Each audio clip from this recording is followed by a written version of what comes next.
À 13h38, l'autre sujet que je voulais aborder, on en parlait dans le journal permanent il y a quelques instants, vous l'avez entendu, Bruno Retailleau affirme qu'il présentera à l'Algérie une liste de plusieurs centaines de ressortissants algériens au profil dangereux, qu'il souhaite expulser alors que le torchon brûle entre Paris et Alger. Et pourtant, Emmanuel Macron, de son côté, exclut toute dénonciation des accords de 68. Bruno Retailleau, droit dans ses bottes, écoutez-le, il était sur BFM ce matin. Moi, ma mission, elle est de protéger les Français. Et je ne veux pas que ce qui s'est produit à Mulhouse se reproduise demain. La ligne du gouvernement ne change pas. La ligne a été arbitrée en comité interministériel. Je vais ajouter, non pas une confidence, mais un point qui est important.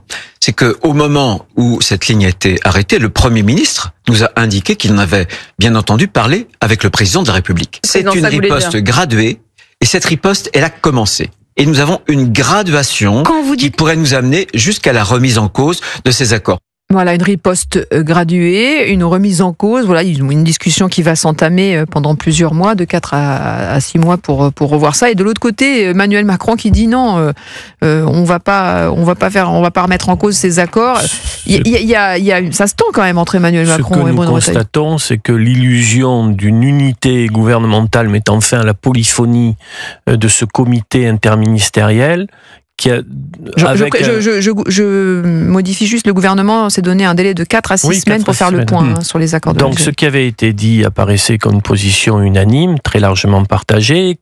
Les arbitrages politiques avaient semblé être rendus, d'autant plus que avant ce comité interministériel, le déjeuner réunit le président et son Premier ministre. Et François Bayrou va dans le même sens que Bruno Retailleau. On pensait, l'arbitrage est donc favorable, même très favorable, à la ligne Retailleau contre la ligne du Quai d'Orsay, celle de M. Barrot, qui plus est un membre du MoDem. Donc François Bayrou, dans son intervention publique, certains disent qu'il est souvent flou, a été assez net sur cette réponse graduée avec différents leviers à actionner, en donnant un calendrier assez court, 4 à 6 semaines, et en indiquant que si des résultats n'étaient pas obtenus, il faudrait donc aller vers la renégociation des traités.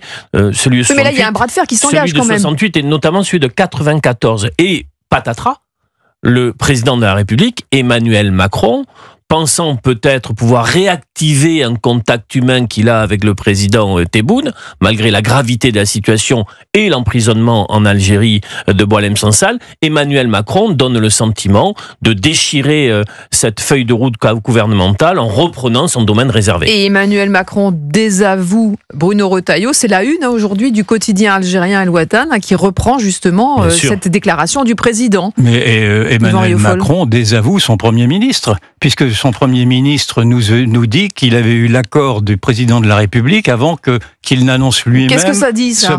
Ça dit qu'Emmanuel Macron a trahi son Premier ministre. Ça dit qu'Emmanuel Macron n'est pas fiable. Et en tout cas, il y a un double jeu d'Emmanuel Macron qui est incompréhensible dans la manière qu'il a de vouloir faire la guerre à la Russie et de vouloir s'écraser devant Tebboune.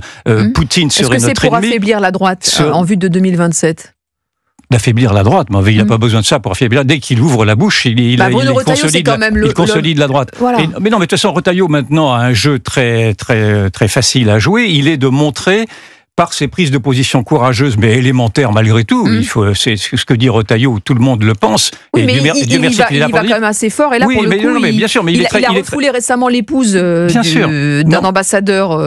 Bien sûr, non, mais je ne remets pas du tout en question ce que dit Retailleau. Je dis simplement que sa stratégie maintenant est assez confortable. Il est, par ses prises de parole successives, de montrer la lâcheté du pouvoir. Plus il parle, plus il montre la lâcheté du pouvoir. Et Emmanuel Macron montre qu'en effet, c'est un pouvoir lâche, c'est un pouvoir qui s'affaisse, qui s'écrase devant l'Algérie et qui joue au matamor devant Poutine qui ne nous menace pas. Celui qui nous menace aujourd'hui, c'est l'Algérie. Or, sur l'Algérie, nous rendons les armes. Pourquoi est-ce qu'il y a ce deux poids, deux mesures ? Je n'arrive pas à le comprendre, sinon par le fait que Macron est impressionné, peut-être culpabilisé par le passé, notre passé colonial, on veut bien l'entendre, mais également peut-être a-t-il dans l'esprit des menaces de sanctions sur nos entrepreneurs qui sont là-bas. Il y en a 400 grandes entreprises, je veux bien l'entendre aussi, mais il y a aussi toute la communauté musulmane française, ils sont plusieurs millions, qui sont des électeurs, et je pense qu'ils pensent à eux en croyant que ces électeurs-là s'identifieraient tous à ce régime épouvantable. Je ne suis pas sûr que les Franco-Algériens s'identifient à ce point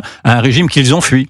Est-ce qu'à votre avis, ce bras de fer qui se tend entre Emmanuel Macron et Bruno Retailleau, c'est justement une tentative pour Emmanuel Macron d'affaiblir la droite ?